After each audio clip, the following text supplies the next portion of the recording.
Well, it's another episode of the Bible Podcast. My name is Kofi Tabo, and today we'll discuss something very important, something which is a little bit alien to the Catholic Church, and that is lay ministry. Well, to me, it's alien. I don't know what about you. We have. But wait, okay, before we go on the discussion, I want you to explain to our viewers your outfit because I've never seen you in a tie before. All of a sudden you are in a vest and a tie. What is going on? Like, yo, Um, we'll talk about that at the end of the podcast.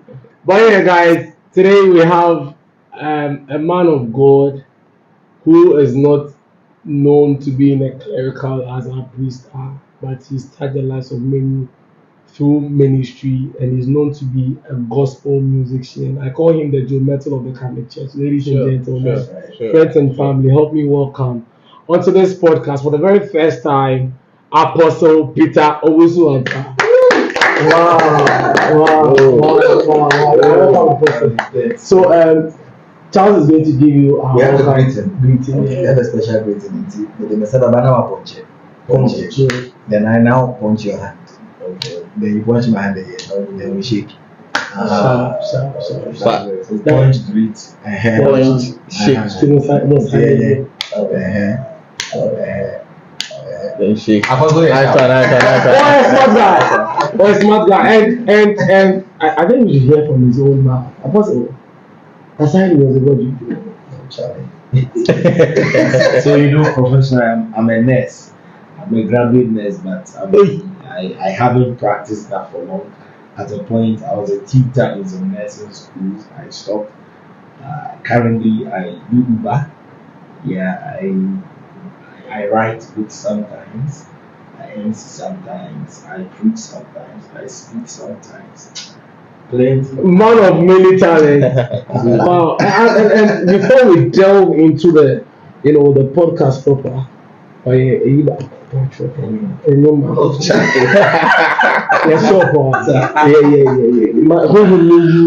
Whatever my Lord, thou hast taught me to say, it is well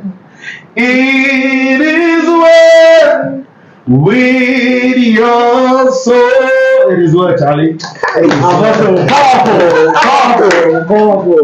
Right, so Apostle, we in the Catholic Church, how long have you been before you see today? I said topic here very I know Shimami. Yeah. How long have you been Catholic? Oh, I'll be 42 next month. Okay. So I think for the yeah. So I've been a Catholic since then. All right. Yeah. At a point, I had a faith crisis. So I was somewhere. Yeah. So basically, for my adult years, from primary school through secondary school, university till date, it is only just 1 year that I was somewhere. And for the most part of my years on earth, I've been very Catholic. Yeah. And being Catholic, how has here are they? Pardon me. How was your journey as a Catholic being, and at what point did you come to realize your ministry of saying? So, Kofi, if I'm able to add on to your question, okay. Typically when as Catholics, when we think about ministry, we are thinking about priesthood. Mm-hmm. So I wanted to find out from him, why not priesthood? How did he discern his call to the current ministry that he's doing instead of the regular thing that we all know? And I think, if my memory serves me right, at the point that he was even deciding to do that, there was nobody to look up to. So how did he discern the call to chart that path? Yeah. So growing up, I had the opportunity. My grandma is a very staunch Catholic. Mm-hmm. I stayed with her because my mom was a teenage mother, and she was the type that would wake up at dawn, pray the rosary. You always make sure. Where we live in our village, we come to Kumasi for Corpus Christi, Assumption. We walk from the cathedral to the home. Okay, so growing up, this was the woman that I knew. And I got to, because she was also active in church, recently I shared one of the videos that my mom sent me where she was chanting during Easter, those chants that they do before, I think Easter Sunday. Yeah. She's illiterate. She's never been to school, but as I speak now, she's almost 90. She can still chant the Latin, And so I think, that long Charlie, plenty of them. Okay, so I think her spirituality sort of affected me. And growing up, I was in the Sunday school, CYO. I was very close to a number of. I never became a mass server. Yeah, I never. But most of my growing years, I was closer to wherever I was closer to the priest. So some way, somehow, and at the point, when you are very churchy, they start calling you a and all that. So even though I started singing primary, JSS through to SS, and when I went to SS, I was very active in capsule. Yeah, through that to the university, that was when I think the decision as to what I wanted. So whilst even in level 100, I was still contemplating becoming a priest. Yesterday I was at the program and I was telling them that it was about Thomas Frankata. He was one guy who was very, active in the renewal. He started the ITI, unfortunately, 24 years ago. After teaching at Life in the Space Seminar, he went to the beach to enjoy small and he got drowned. Yeah, so they set up a foundation, and I remember level 100s, while sitting in the day they were initiating the fund, his life touched me at a point. At a point, I even wanted to leave. Of course, I was a virgin. So I wanted to live a celibate life. At level 100, at level 200, when I discovered the priesthood wasn't meant for me, I felt, well, then let me leave a celibate single life, because I heard of one guy, Mark Nemo, he's in America now. Yeah, he also used to be a minister, like I think Emmanuel Tamako. Okay. Yeah, so they were the few people I've heard of. Then at a point where I felt the priesthood wasn't where God was leading me, but throughout level 200, 300, 400, I think we had Father Akesi, Ebenezer Akesi. He's now at Christ the King. Yeah, I remember those times when we are having programs. We bring Joby Chen or our junior, but when he came around, he was encouraging us. Charlie Peter, you can do it and all that. And I remember the year that I completed, 2007. I think when they had the Pax Crusade, the following year, instead of bringing those big artists in Charlie Peter, we'll be on the billboard. That was 2008. Okay, yeah. So yeah, so some way, somehow, deep within me, I think at the point it even conflicted with my academics, because I was so passionate about ministry, and it was one of the reasons why after completing I had a faith crisis, because when I prayed and I looked at the church, I wasn't seeing a place for people like us. But anytime I associated with my brothers in the charismatic and the Pentecost, I was like, Charlie, I remember yesterday after Mass when closed from church, my filter invited me that we were having a program in their church, and he wanted me to. When I went, Charlie was like, everything music, he just gave it to me. I did praise and worship. When the Sophomore was about to do so minister, Charlie, minister is here. I took over, and the pastor was like, Charlie, you are Catholic, you are, and that has been the experience when I go out. Okay, and so at the point, I struggled, I struggled. But ministry is not about yourself. Ministry is not about where you are accepted. Ministry is not about where people receive you the best. Ministry is about what God wants you to do and where God wants you to be. And I needed to come to that conclusion and that decision, that irrespective of the struggles, irrespective of the frustration, of course, I have some good testimonies in my journey in the church. I won't lie about that. I had to make a decision prayerfully that this is where God wants me to be. So I better focus. And Charlie, sometimes forget about the other things and do what I can do to make an impact. That's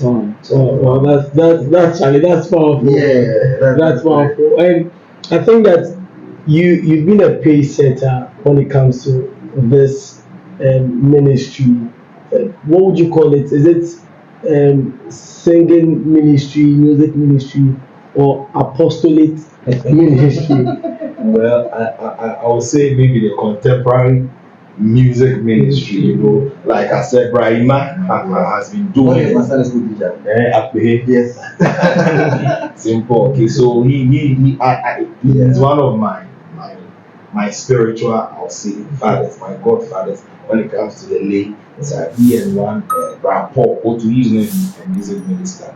He preaches another. But I feel in our generation, I feel in our generation, and because what makes mine a bit different is because I decided to just focus on just ministry and not do any other thing. Other people are also doing what I'm doing. Joshua is doing some, Matilda is doing something, Andy doing something, Martin is doing something. But I think it's the decision to stand out. It's the decision to do something, to take the singing and the whole music ministry Full time. Yeah, full time. Exactly. To do it full time and not do any other thing. I wanted to know how it feels being that pace setter, how it feels being the person to chant the way for others to come follow. Because I think from you, we can see others following. You made mention of a very good number of people, and it would make a profound mention of Team Jesus, but that would be in soon time. So how does it feel having to Yeah, I mean, set the pace for this? it's fulfilling. I keep telling Divine, anytime we go for a program, then they give us a token and I'm giving to them. I tell them, Charlie, I never met this. Okay, Yeah. I never got the opportunity to be part of a team.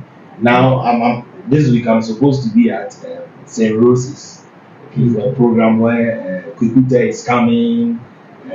Celestine Donko last year, I was there with MOG last 2 years, I was there with Diana Hamilton, I was starting with Ivan, I was telling Charlie, I want to go with you and Telma so that before I minister, you guys will do something. In my time, there was nothing like that. It was even just recently that when I go for a program, I have a team that I go to make. Sometimes I just go solo. Then maybe the parish team will back you anyway, anyhow. Yeah, You don't know sound, and yet you don't do any rehearsal. You are relying on just the gift. You don't know how the atmosphere is going to be like and all that. So some way, somehow, I feel fulfilled that through me, and recently we did audition for Team Jesus, and Charlie, the talents that came at the point, it got to a point, I was crying. Some of them in their parish, they don't sing at all. Some of them are about thousand times better than what I'm doing. Yes. And I was like, Charlie, if a church grabs this, they do just, but some way, somehow, these people are now finding fulfillment. When you come to Team Jesus, you have prayer committee, you have media committee, and gradually other people, apart from the music, you realize that they are finding their gifts, their ministry, even apart from the music. So it's very fulfilling that I see myself leading this. I may not even see what I want to see so far as the lay minister, the lay apostolate is, but I believe in the next 5, 10, 15, 20 years. I feel recently I've received some calls from some priests, is on higher places, and it looks like Charlie, God is doing something. God is moving. And I strongly believe that a time will come, the lay apostolate will be institutionalized officially in our church. This is the time. Yeah, this is the time. So before you come in, he mentioned Brother Emmanuel Tamaflo. Like I said, he was a Sunday preacher. He was just like Apostle. He was Sunday school teacher, songs after songs. Mm-hmm. He was very musical. But you see, for him, at least there was a part. There was a place for him at CCR National, head office at Kumasi. So I remember he was at Sunday school, and then he told us that he was leaving to Kumasi to go and join CCR full time. So he's been there. He's been working there powerfully since. That's why I agree that you say Apostle is a pace setter, because there was no office for him to fit into, like that. And he had to, chart this path on his own, together with the hurdles, with the challenges, being like you said, a full-time minister, also having to fend for his family. We don't say Accra, but Accra. It's not easy. Yeah. But I think that I'm happy having him on the show, because we need to be able to push this agenda for the church to, formalize the lay ministry. That, let's find a way to encourage people like Apostle, so that we can have more and more people. Apostle listens to music. There are other people who are into other aspects. We need to find a way, to encourage this form of ministry. We'll enter to the encouragement bit. Okay. Yeah, you see, you made mention of some challenges that he has passed. I want you to share with us. I was exactly going to say that bit. Which means the Spirit is at work. Exactly. Because Apostle is one person, if you follow on social media, when it's good, he talks about it. When it's bad, as much as possible, he tries to, sugarcoat it, but still talks about it. Apostle, what has been the challenge, ever since you decided to do ministry in the Catholic Church, in an, would I call it an welcoming environment as such? Yeah, so I mean, like every society, it's not easy charting a new path. Even though when you read, I was just glancing through the documents of the church. I mean, for years the church has sort of accepted, given the whatever authorization for lay apostolate. In other places you go and they have communities. People have been suggesting to me in UK, in US, even in Brazil. Okay, so I have registered an NGO called Books Array. If I were to be in US or somewhere, it could have become a community. Okay, so in other places it is welcome, but in our part of the world, so that having that idea alone is like, hey, Charlie, you want to do something that has never been done, or that the church doesn't really accept. So that in itself, you face a certain level of opposition, So, and you know how vocal I can be, how vocal I can be. Sometimes I'm not diplomatic, like Charles was saying. Saying things happening. Okay, sometimes I'm with the priest. Maybe today, tomorrow they see me. I'm chatting with them. The next day, I've written something. I think now I'm becoming better. Okay, I'm growing. I've studied the terrain and I've realized. Yeah, so that has been one. Okay, yeah, people accepting a new thing, and the way I am. Okay, the way I want to freely. Bring my suggestions on board sometimes, even though I hate it hard. It's not everyone who. Father Kujo will be cool with me, Father Hilary might be cool, Father Salifu might be cool. And you see, they understand my spirituality. Okay. I remember when I was writing my first book, I asked Father Andy to do the foreword. And by then he had gone through some ministry, there was some way on he was doing some Kanishi, outdoor evangelism, and some priests wrote about it and all that. And by then I had also gone to say something on my issue.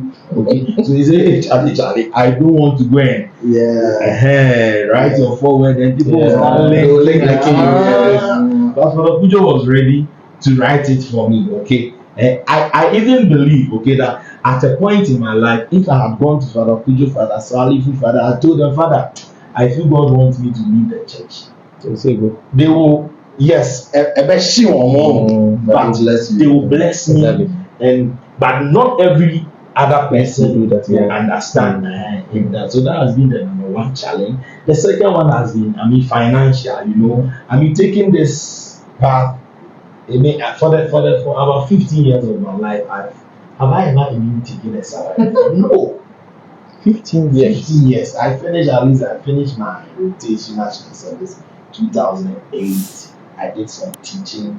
Let me see, by the time I moved to St. Mark around 2011 till date, in 2010. Yeah, I finished 2007. So about 15 years of my life. Even the few times it was like 4 months, 5 months at some private nursing training. It wasn't even official payment and all that. And it has been a journey of faith, you know.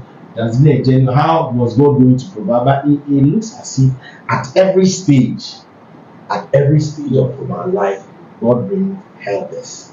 Wow. Yeah. When I moved to St. Mark, it wasn't my intention to join St. Mark because by then I had joined a church I was working with, even though I was still doing my Catholic things, and things didn't look so well in that I was hurt. Okay, so when I came back, the plan was actually I'm coming to relax, pray, then day my corner somewhere and see what God will do, you know. Then I think by then they wanted to start second mass at St. Mark. Okay. And by then it was the music ministry that was readily available. Then some of the Zona people knew me. So when they saw me, I said, "Oh, Charlie, you started music ministry." And the priest that I met that Father Benya was very helpful. When he saw the talent, the gift, and the passion, and he welcomed me, you know. I remember when I started, the church wanted to give me something. Yeah, I said, "Charlie, no, I don't need it 1 year. Those days I was alone, no wife.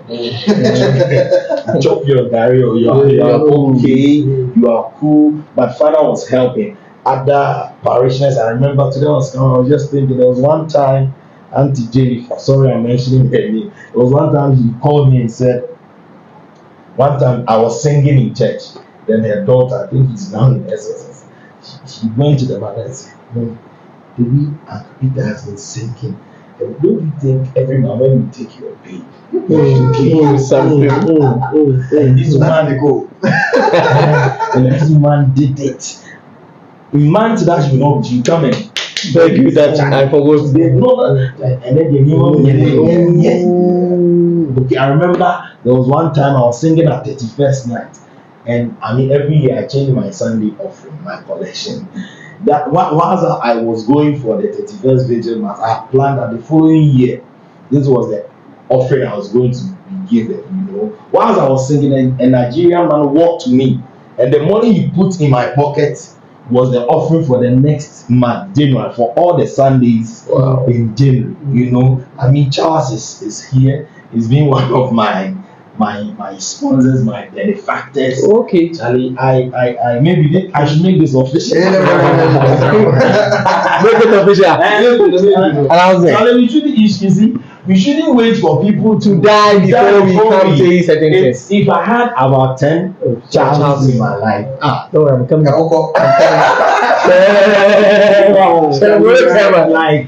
like by now, maybe I've created 5 of my kind. Wow. You know, because it gets to a point. Was it recently I met one guy? He's a manager of a very popular gospel artist. I met him at Demons House. I just approached, and he was telling me the kind of things they have to do to promote a certain guy's song. Yeah. It's not easy. It's not easy. Even some of the charts you see the artist stopping, you think they are money, they've pushed money. You go to YouTube, he's trending, they've bought things. They are pushing him, they are talking to DJs, I said, "Hey, Charlie." The thing you know, God, the same God day your side, other things. So the money aspect has been challenged. You know, people will talk. There were times here. At a point, my priest Father Benya, we would go to church, then he would make announcements that there were doctors in my church who had private hospitals. So we announced that actually my son Peter, he liked me, my son. So that people should employ him part time so that he will be in the church. Then we close. And some of the parishioners will come to me, "Peter, what should I say?" Don't listen. God says, God says, God says, focus. And I think it became a bit when I was about to marry. I remember when I went to tell Father, he laughed. Say, "What did they ever marry?" And that was the reality. You know, that was I was literally living by faith. you know. But I say this to the glory of God. Like I keep saying, when I was married, I didn't have 2,000 in my account. But people, I remember those days in our career Monday meet, I'll say that, oh, me, my marriage, give me my socks. Someone will buy it for, and these things happened. Wow. People sponsored. Yeah, why we any and the car. You see that brother go to Gold Coast ever actually.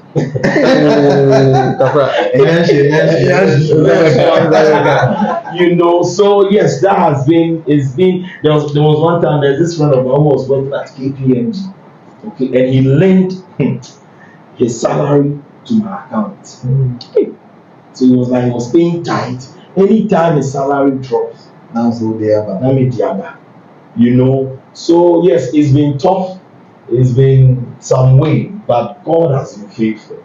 At every stage in my life, there are challenges, there are this and that, but some way, sometimes people even look at me and the way they see me, I don't see myself like that, you know. Yeah, we are not where we want to be, okay, but I think God has been faithful. Sure. If there is any word that I will use in my experience, it's been my provider.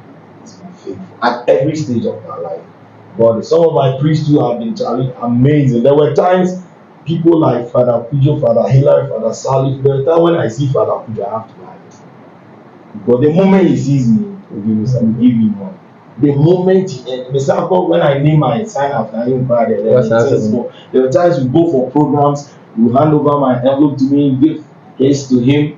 I didn't have a car. 10:30, 11, 12, Father Pujo will make sure that he drops me at home. Then when we get home now, Charlie open his envelope and still, okay, you know, and they've been doing it consistently. There are other priests who are even outside, Father Maxwell, Father Louise, Father Emmanuel, Charlie. Some way, somehow, God has raised people to, and I think when I was coming, I was thinking, I think I've even discussed it with Charles before, that if you want to push the lay whatever, it must be championed by lay people. It should get to a point where you have people who say that yes, we have the likes of Peter who want to work for the church, but the church cannot wait. Pay them, give them statements. Can we get a fund? Can we get some people? You go to these charismatic churches and some of them do. Charlie, I'll take care of your school fees. I'll take care of your I'll be going to school very soon, you know. I'll do some Catholic studies very soon and all that. Okay. The one I'm starting is not too Catholic. It wasn't mine. That is not what I want to do. But if I want to do the Catholic one, it be money. You know. I believe for what we have stood for all these years, it should get to a point where the church should invest, okay, in some of us, you know, because at the end of the day, now I have a following. There are people who even listen to what I say, that maybe what their priests are saying, you know. There are people who see you as a model, you know, as somebody who is setting the pace for them. So the church should not just only be concerned about the bad things we say or the bad posts we make, but they should know that no, this guy, if we train him well, if we guide him well, asset to the church, he'll be able to also guide other people. So, Apostle, I don't know, I think the Holy Spirit is actually at work at this moment. And there is the fear, or the rumor that in empowering such people, we come to hear that, oh, what's in it? And we've had examples of these love-based church, and these are churches founded by staunch Catholics who've been empowered by CCR, been given the opportunity to lead in church and all that, and we feel that, well, their spirituality is not fitting in the Catholic church, and they go out. How do we marry that fear? And I think we've had priests complain about the fact that people address you as Apostle Peter, and in the Catholic Church, if you are not a Reverend Father, if you are not Reverend Brother, if you are not, I'm told you're not even Reverend Sister. It's sister. Yes, and if you have that title and all that, how are we able to reconcile? Let me say that we reconcile that fear and then the growth in ministry. Yeah, I mean, for the fear, I mean, it's obvious, you know. the challenge is, as I say here, the last I was telling someone that you should get to a point where even if everything proves to the fact that God is calling someone out of the church, Shouldn't be you. okay, no. I mean, there are times I pray, I cry, I say, God, Charlie, I beg you. If because of my experience, I don't want to be a bad example. I keep, sometimes I go for programs with Jesus, and some of them say, we go for non-Catholic programs. They feel more comfortable with certain environment, and sometimes I even get scared that, hey, Charlie, don't let one day I'll be somewhere and people come and say, me am I there? I'm going to train these guys but I always say that sitting here, if I had the edge to move out, and maybe I think of the fact that the church after school maybe send me to school after university to do maybe some diploma in theology or some MA in music. That one alone, if I have conscience, I would say that, no, Charlie, for the fact of this, the church has invested in me. Okay, it's not everyone that have, and it's not everyone that really hear from God. People are very shaky in their faith, so it doesn't matter how well the church invests in them or not. Okay, and it's not every parish that welcomes lay people like maybe the way I have been received in my parish.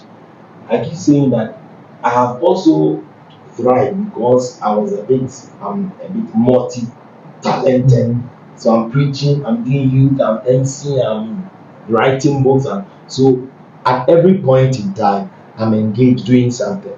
But I don't know how other people's experience would also be. So it is a bit dicey, and it is one of the reason the church doesn't want to.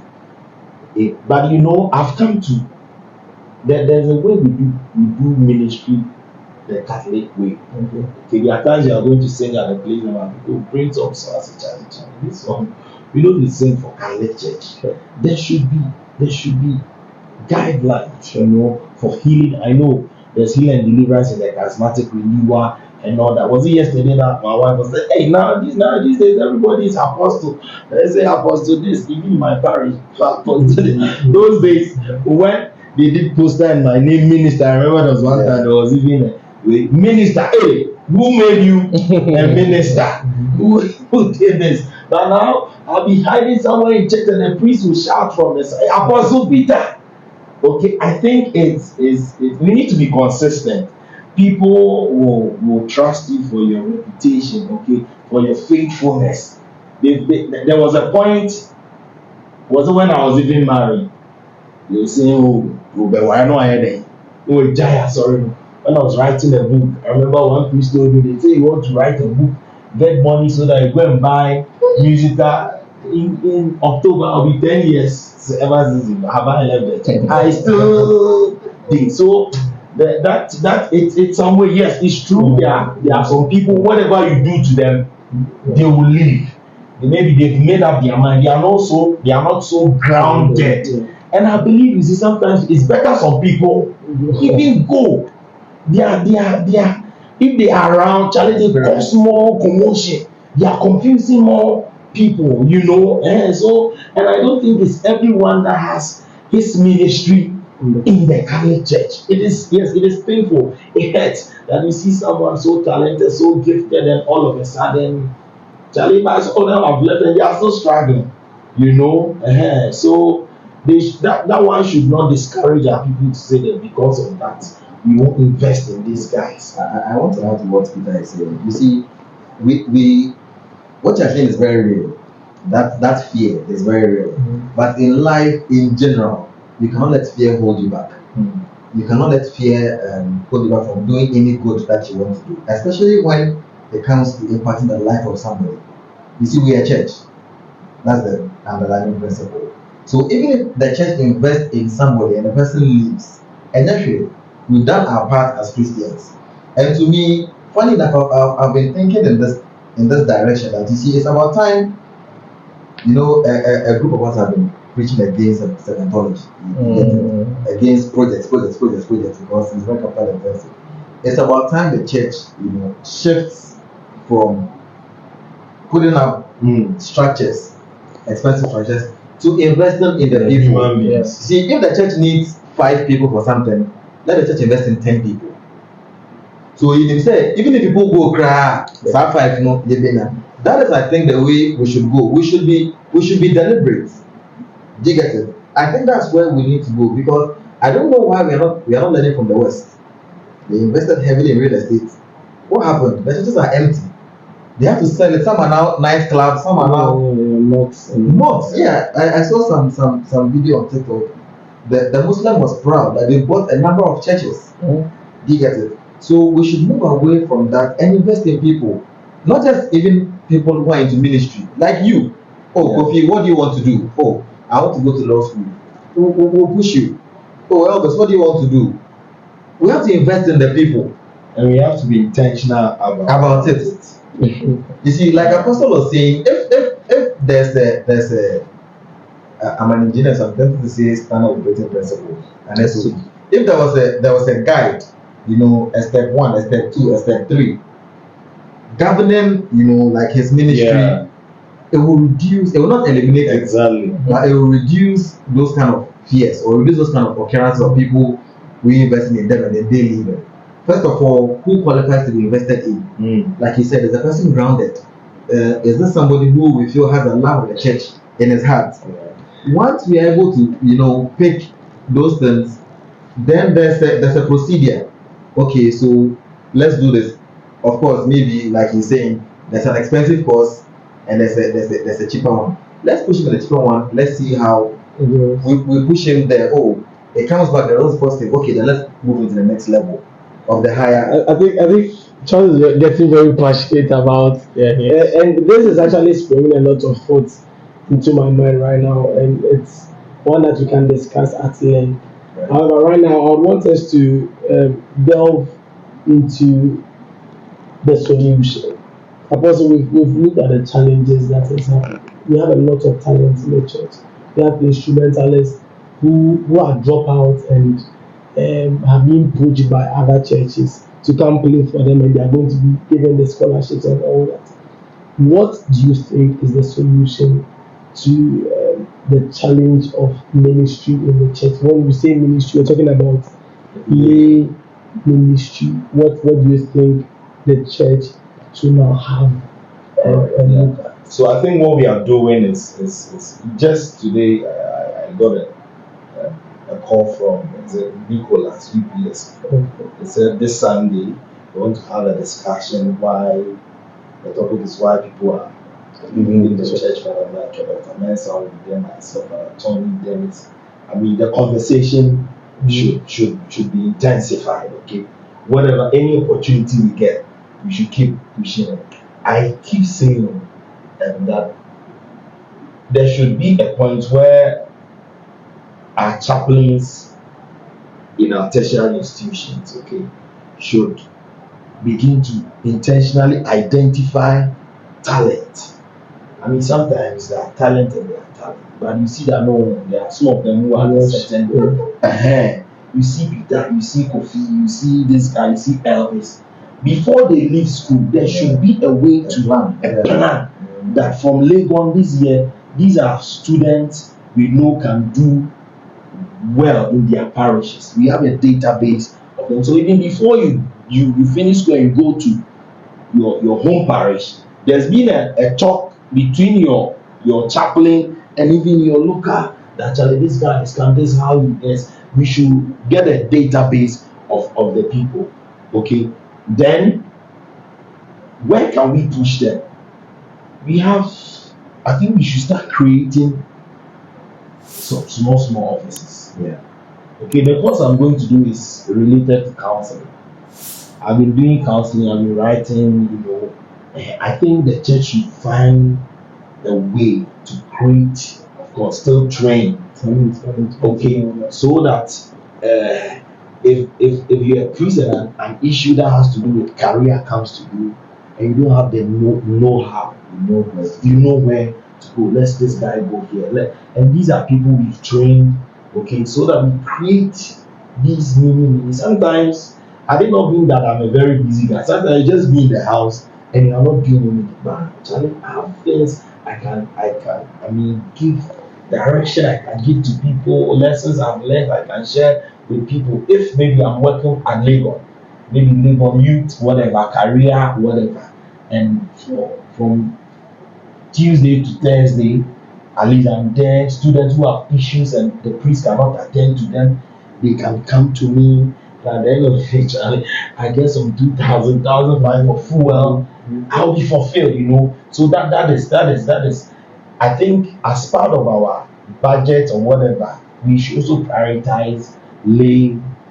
Okay, when we set our budget in our parishes, in our archdiocese, how much of it should go? I mean, we should set a certain, a portion of our budget to deal with maybe the people. We are training people.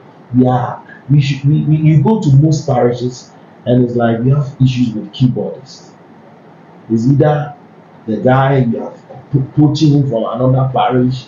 We don't have trained organists in our. We should be intentional about it. Now maybe for this year, this is what we are concentrating on: building capacity, raising. Better human. But they say that the liturgy is not so much about these days. They say that the liturgy can go on without. That is why the priests are overburdened. Was it just recently? I saw Church of Pentecost. They opened a digital something office that is going to be in charge of the church's IT, social media. You realize Pentecost have an agenda. Yeah. So I was waiting for you to land there. I was going to use Pentecost as an example. Charlie, those people are not joking. No, you see, they have their own issues, yes, but they are not. Why is it that most of the musicians are Church of Pentecost members? How did they go about it? So I think even the big ones. That's what I mean. Yeah. The big ones. I don't want to mention names, but a number of the big gospel musicians that this country has produced are from Church of Pentecost. How did they do it? You see, we have to learn.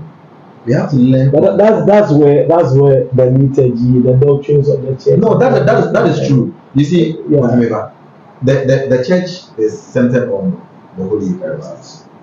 No, the Mass is centered on the Holy Eucharist. That's the summit of it all, the body and blood of Christ. However, you and I know that, you see, when you are cooking food, the spice is very important.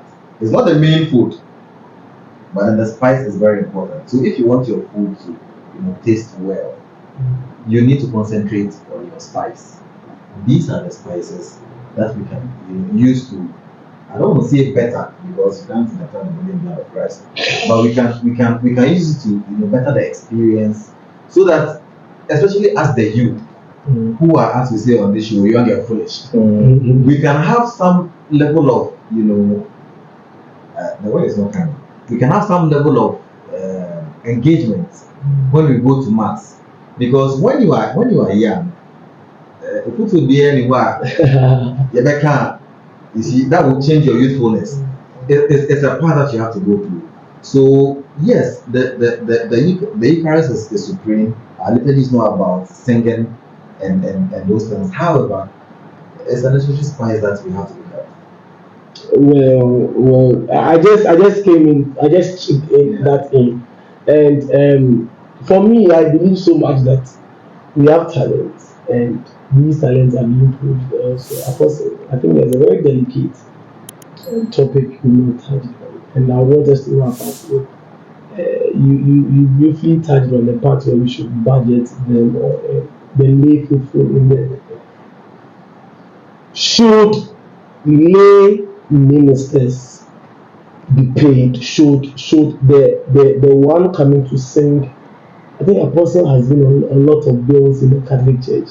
He's the one constant face. It's so beautiful. Anytime I see, I'm like, wow. Also, should these people be paid? Should instrumentalists who are very good with the keyboard? We have Catholic instrumentalists. There's this guy who is an instrumentalist, a guitarist too, Westgate. He's Catholic. But yeah, so should these people be paid? And what should be the like? And let's say trouble, but let's talk about paying. All right. So I think the first question that comes to mind is: do these people have needs? Okay, these organists, these singers, these lay ministers, do they have needs? That's the first thing. Are they able to meet these needs on their own? If I were to be working, maybe I was a banker and Charlie, I'm getting 10,000 every month. If I'm working in a parish, Charlie, like I said, even those days that I wasn't working, the church was trying to give me money, but I said no. But it got to a point where I needed I needed the money. Okay, so the church has always said, and it's been one of the main issue, the payment bit. Okay, because even for our priests, they are not paid, even though there are petty allowances that are given to them. They are not paid. Maybe it's administrative staff, security, those guys that. So it's not that you are paying the people, but the guy playing the organ in church, does he have a job? Is he employed? Where he stays? How many times does he come for rehearsals? How much does he spend on just coming for rehearsals at church alone? Okay. Can we do something? If we can't, can we meet him halfway? Are there people in church who can employ these guys like the way Father was doing to get me employed? Are there people like that? Okay, we should have this conversation, because at the end of the day, Charlie, so the Bible said, you know. And Paul said, after ministering to you spiritual things, you must minister. You see, sometimes when you go to a place and you minister and the church invite us for programs, and we don't talk about money, because I know that when we are done, now when I said I give this to the people, that I take my we don't talk about, because at the end of it, now we have a team. We go for rehearsal, we go for studio. These days, even after rehearsal, I have to sort their people after the car. Eventually, we give them 50 CDs, we do the. So even before we come for your program, we spend like 1,000 CDs already. If we come and you give us 500, we are cursing you in our heart. You get it, you know. Literally. Literally. You know. So it's not that people want to charge, it's not that people, but a little encouragement, you know. And these days is I remember since the last time I made a certain post about experience at Laudamus. Now the way people deal with us has changed, you know. They call you, Charlie, how much? Oh, say, oh, we are not charging. You know, how much are you giving us? They mention, then we start negotiating. At the end of the day, we tell you how we distribute the money. Charlie, you just you know. And it's a bit encouraging that we go for programs and their transportation doesn't become their own bed, you know. So the issue of payment, salary is very, we need to watch it well. Otherwise, if you are doing it and you are too money conscious, there are things I've gotten that money could not have, you know. Yeah. So I said one time that yes, there is a point we sacrifice in church, but when people's act of sacrifice get to a stage where it is now becoming services, the church should find a way to reward their services. You know, to reward their services. Other than that, there's this guy who used to be St. John the Evangelist. I think he was handling one of their parts. I don't want to mention his name. He was spoke by ICGC. He's in the Lumina. Yeah, ICGC went out. He's part of the Lumina choir. I think he's even teaching at their music school. And then they've rented a place for him. And it's only few people who get these offers and will still. We are not saying do this for the people, but at least make life a bit comfortable for them. I'm glad Apostle has answered this question Diplomatic. not the perfect way. Because you see, I work in my church's finance committee. I know the struggle. I know how hard it is for churches. But the angle that he has placed it, identify if the person has a need. Like be intentional, get close to the person and find out.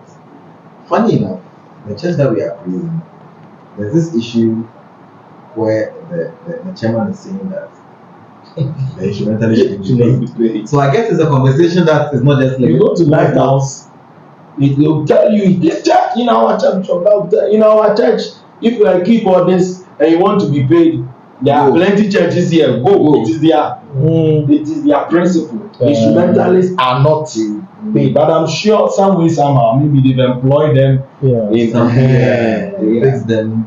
Yeah, but you see, I think we are wrapping up. I know. We are wrapping up. But earlier this year we organized a program and a Catholic came to sing a program.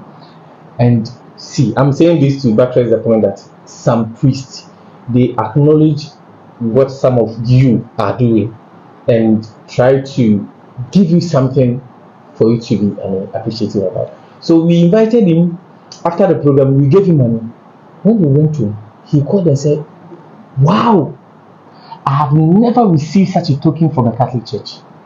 This is the first time I have ministered and I'm giving this money." I was surprised. The caliber of person, if I mention his name, you'll be surprised. So I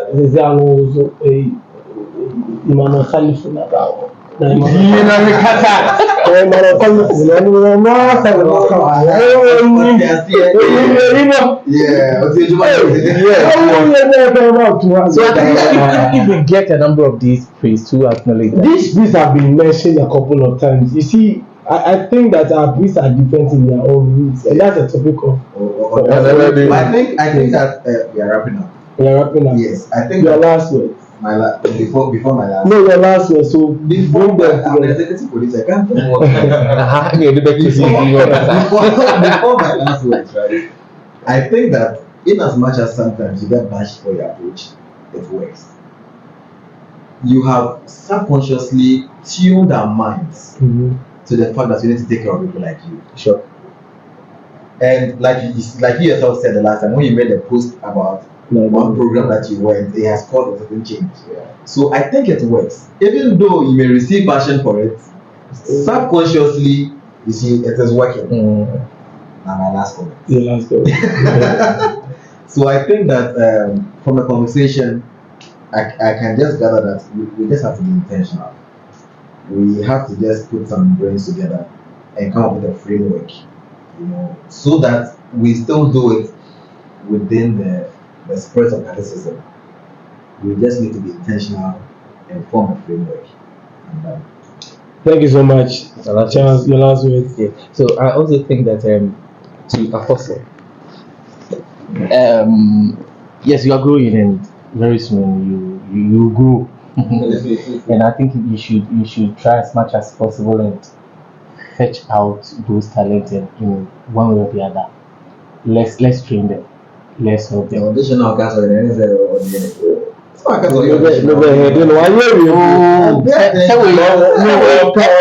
free Sunday school.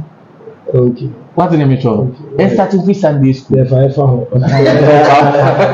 And starting free from the business, so that when they go to school, especially secondary schools, they go and they don't come back.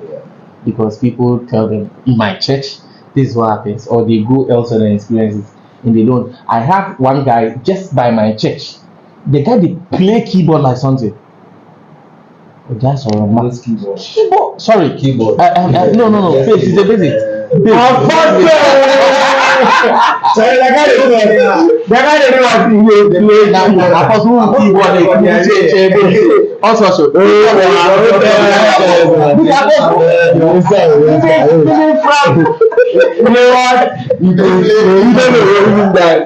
You understand? Yeah. Initially, they are there, just that yeah, show me no more. So I think we have to start. Thank you so much, Elvis. Elvis, Apostle, Also, so Elvis. give us your last words, and I want you to give a very special acknowledgement to Jesus, and also your channels, projects you're coming up with, what we should expect from you in the next 5, 10 years, and all Okay, that. this is Very Yeah. So this is not. Should I say? It's not like I'm seeking personal glory. Sometimes I'm there and I think this music thing I'm doing. I've never seen a Catholic become mainstream. a mainstream, it's a household name Yeah. in Ghana. And I am praying that if God wills, I will be that person. So that I will become a signboard for that. If Peter was able to do it, I can also do it.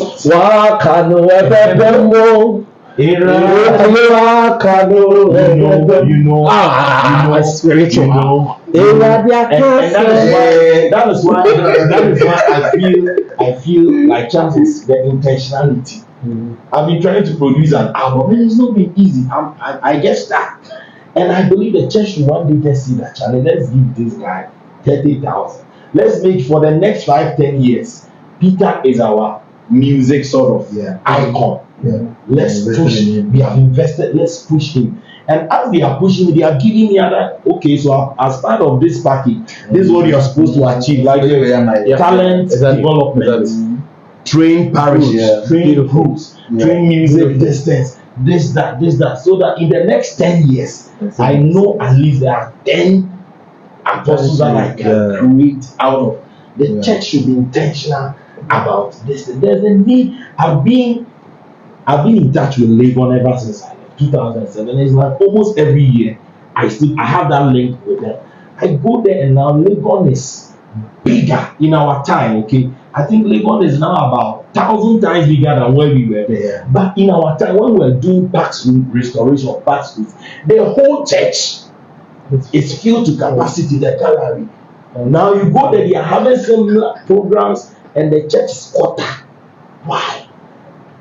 The more the numbers are going, the lower hours are okay. And I started to ask myself, can't we have lay people? Because Charlie, when they are running to, they are seeing people like us. We don't want to take charge of just our concern is not the mass, but extra mass activities.